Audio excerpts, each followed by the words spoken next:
நம்ம யூஸ் பண்ணக்கூடிய laptops and computers இதில் இருக்கக்கூடிய கான்ஃபிகரேஷன்ஸ், அதாவது லேப்டாப்புடைய model, generation, GPU, CPU, NPU, இதோட ப்ராசஸர் நேம், இதெல்லாம் எப்படி நம்ம செக் பண்ணலாம் அப்படின்றது தான் இந்த வீடியோவில் நான் உங்க கூட ஷேர் பண்ண போகிறேன். இதுக்கு 3 ஷார்ட்கட் மெத்தட்ஸ் வந்து சொல்ல போகிறேன். ஸோ வீடியோவை ஸ்கிப் பண்ணாமல் பாருங்கள்.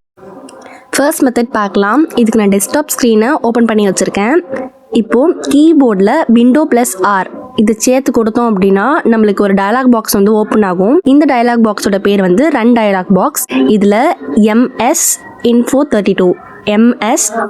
32 அப்படின்றத டைப் பண்ணிட்டு என்டர் கொடுத்தோம் அப்படின்னா சிஸ்டம் இன்ஃபர்மேஷன் வந்து டிஸ்பிளே ஆகும். இதில் பாருங்க சம்மரி கொடுத்துருக்காங்க. ஹார்ட்வேருடைய ரிசோர்ஸஸ், காம்போனன்ட், சாஃப்ட்வேர் என்வரான்மெண்ட் அப்படின்னு சொல்லிட்டு. இந்த சைடில் பார்த்தீங்கன்னா OS உடைய நேமு, வெர்ஷன், அப்புறம் OS உடைய டிஸ்கிரிப்ஷன், மேனுஃபேக்சர், சிஸ்டமுடைய நேமு, மேனுஃபேக்சர், மாடல், டைப். நான் வச்சிருக்க மாடல் வந்து Dell 16+ DB. அப்புறம் சிஸ்டமுடைய SKU, ப்ராசஸர். இதில் பாருங்க இன்டெல் ப்ராசஸர் இருக்கு, Ryzen Intel சொல்லிட்டு 2 ப்ராசஸர் இருக்கு. நான் வந்து இன்டெல் வாங்கியிருக்கேன்.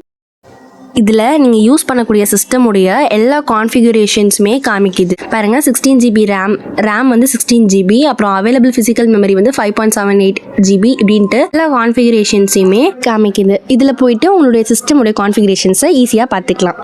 நான் இப்போ யூஸ் பண்ண Window+R ஷார்ட்கட்டை யூஸ் பண்ணி வேறு எப்படி பார்க்கலாம் அப்படின்றதையும் காமிக்கிறேன். ஃபர்ஸ்ட் எப்படி Window+R கிளிக் பண்ணோடனே ஒரு டயலாக் பாக்ஸ் ஓப்பன் ஆச்சோ அதே மாதிரி ஓப்பன் ஆயிடுச்சு. இப்போ இதில் DIAG அப்படின்றத டைப் பண்ணிவிட்டு என்டர் கொடுத்துட்டேன். ஒரு 4 to 5 செகண்டில் வந்து எனக்கு டயக்னோஸ்டிக் டூல் வந்து ஒன்று ஓப்பன் ஆகுது. இதுக்கு முன்னாடி பார்த்த சிஸ்டம் இன்ஃபர்மேஷனில் என்னென்னலாம் இருந்துச்சோ அதே தான் இருக்குது. பட் ஆனால் அதை விட ஷார்ட் வெர்ஷனில் இருக்குது. பாருங்க கம்ப்யூட்டருடைய நேமு, ஆப்ரேட்டிங் சிஸ்டம், லாங்குவேஜ், சிஸ்டமுடைய manufacture, system model, BIOS, processor, memory அப்படின்னு சொல்லிட்டு எல்லாத்தையுமே இதுலேயும் கொடுத்துருக்காங்க. இதில் நெக்ஸ்ட்னு கொடுத்து பார்க்கும்போது டிஸ்பிளே, சவுண்டு, அப்புறம் இன்புட், அதை பற்றி இருக்கக்கூடிய எல்லா ஸ்பெசிஃபிகேஷன்ஸுமே இதில் பார்த்துக்கலாம். செகண்ட் ஷார்ட்கட் பார்க்கலாம். இதுக்கு கீபோர்டில் Window+X இப்படி கொடுத்தோம் அப்படின்னா நம்மளுக்கு டூல்ஸ் எல்லாமே காமிக்கும். இதில் டாஸ்க் மேனேஜர் கீழே இருக்கக்கூடிய, டெர்மினலுக்கு கீழே இருக்கக்கூடிய டாஸ்க் மேனேஜர் கிளிக் பண்ணோம் அப்படின்னா நம்மளுக்கு ஓப்பன் ஆகும் டாஸ்க் மேனேஜர். இதில் processors, performance, app history, start up apps, users அப்படின்ட்டு எல்லாமே காமிக்கும். டீடைல் சர்வீசஸ் அப்படின்ட்டு. இதில் பர்ஃபார்மன்ஸ் கிளிக் பண்ணோம் அப்படின்னா நம்மளுக்கு CPU, memory, disc, wifi, NPU, GPU இதை பற்றி நம்ம தனித்தனியாகவுமே பார்த்துக்கலாம்.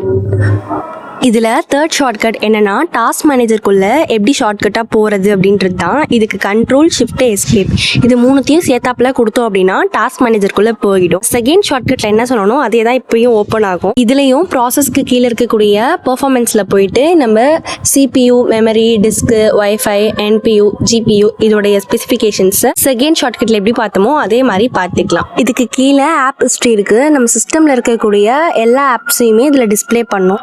இந்த வீடியோ கண்டிப்பாக எல்லாருக்குமே யூஸ்ஃபுல்லாக இருக்கும்னு நம்புறேன். அப்படி இருந்துச்சுன்னா இந்த வீடியோக்கு ஒரு லைக் பண்ணிட்டு இந்த மாதிரி நிறைய வீடியோஸ்க்கு என்னோட சேனலை மறக்காம சப்ஸ்கிரைப் பண்ணிக்கோங்க.